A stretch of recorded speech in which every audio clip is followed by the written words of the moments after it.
Meron pala ako sa yung one hot burning question. Ano na naman yan? Anong type mo sa lalaki? Type? Type! Yung gusto mong juwain, halikan. Okay. Gusto ko maputi, matangkad, chinito. Oh, bakit ka nagkakaganyan? Kasi naman, ang taas-taas ng standards mo. Tapos magreklamo sa akin, wala akong jowa. Bakit di na lang kasi ako? Joke lang! Nako ha. Wow, mali. Ay, pwede pa kinigpit ng mga kalat sa lamesa? Oo, ma. Wait lang. May ginagawa lang ako. Wag na ako na! Kayo, hindi kayo mautusan, puro kayo kalat! Nyeta kayo! Kakainta, Diyos niyo, nako!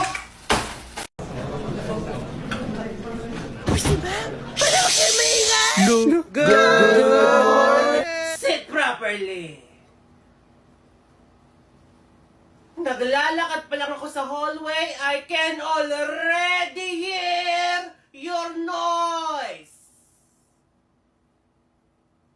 Mamaya habang discussion, kapag nakarinig ako ng kahit konting bulungan, everybody will go out of the classroom. Kung nagagawa nyo yan sa ibang teachers, pues, ibahin nyo ako. Ibahin nyo ako. Tanong nyo pa sa mga higher years. We are going to find the X. So, bakit pa hanapin yung X? X na nga eh!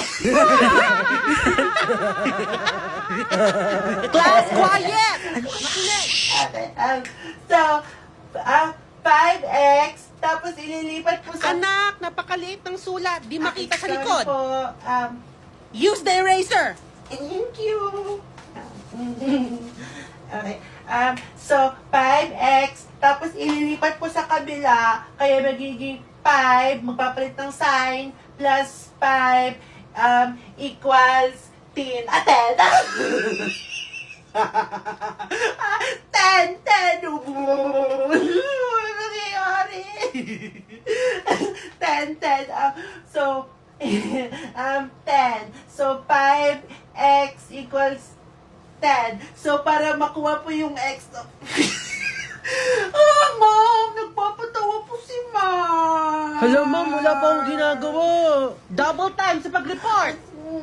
So, i-divide po 5 both sides para po x is equals to 2. June 15, 1991, pumutok yung Mount Pinatubo. Okay, 1991. Hindi ko talaga makalimutan yung taon na yun, class, kasi yun yung time na long distance relationship kami ng boyfriend ko. Tumahimik. Makinig muna. Okay. Pero asawa ko na siya ngayon, ha? 3 yung anak namin. Yung panganay, graduate na ng college. Okay, so balik na dito. Nung panahon kasi nung 1991, hindi pa uso yung mga, di ba, yung mga cellphone. Kaya nagpapadala pa siya ng sulat. Di ba? Mas romantic nung araw kasi ngayon, chat na lang eh. No? Dati, sulat pa. Tapos sabi niya doon, nag-ashfall pa ba sa inyo? Eh ako, college pa ako doon eh, bagets pa. Ang sabi ko sa kanya, oo, madilim kahit umaga. Lalo na wala ka sa tabi ko. Okay, makinig muna. Makinig na.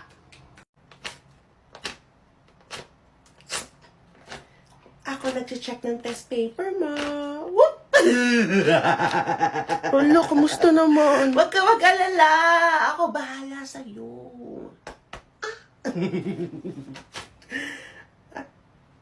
Ma'am!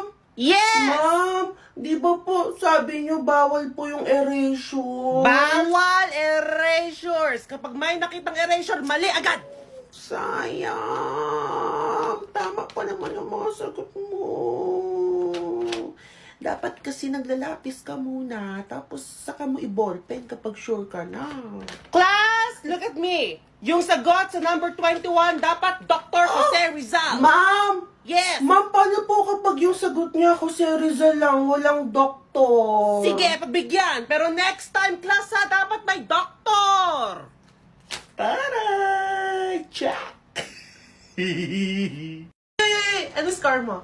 17. Ikaw. Same lang. 17 ka rin. Kopyahan kayo, no? ikaw. Ano score mo? 15! 15. Okay na yun. Ikaw ba? 19. Mark! Tingnan mo ako, Mark. Ano score mo? 18 ako. Ay, mataas na yun. Congratulations. Ikaw ba? Ano score mo? 19! Ikaw, ano score mo? 9. Okay lang yung bawi ka na lang. Ang hirap kasi ng quiz eh, di ba? Di nga ako nag-review eh. Stock knowledge lang eh.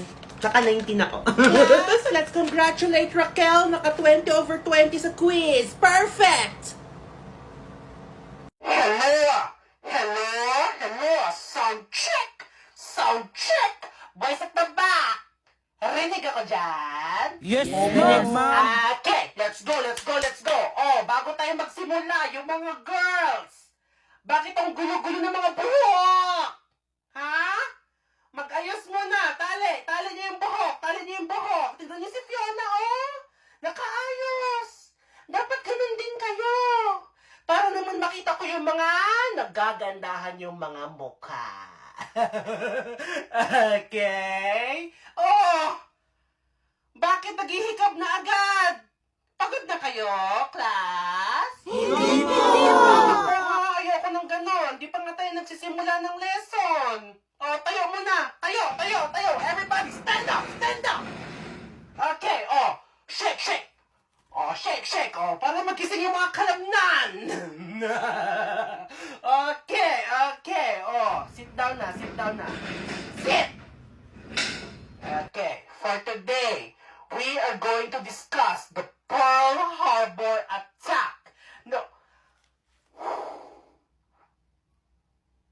Okay na? Pwede na ako mag-proceed, ma'am, sir? Di ba binigyan ko kayo ng assignment na memorize the multiplication table? Yes or no? Yes po. Okay. So, may tuturo lang ako para mapadali yung mga buhay natin. Na, makinig mabuti, boys at the back! Kanina pa kayo, ha? Okay. So, magbibilang lang tayo ng 0 to 9. Okay? So, gusto kasi natin makuha ang multiples of 9. Ha? Okay. So, yan ang ginawa natin. Gawin natin yung method na ito, pero pabaliktad. Okay? So, dito tayo start ng 0, dito naman. 0, 1, 2, 3, 4, 5, 6, 7, 8, 9.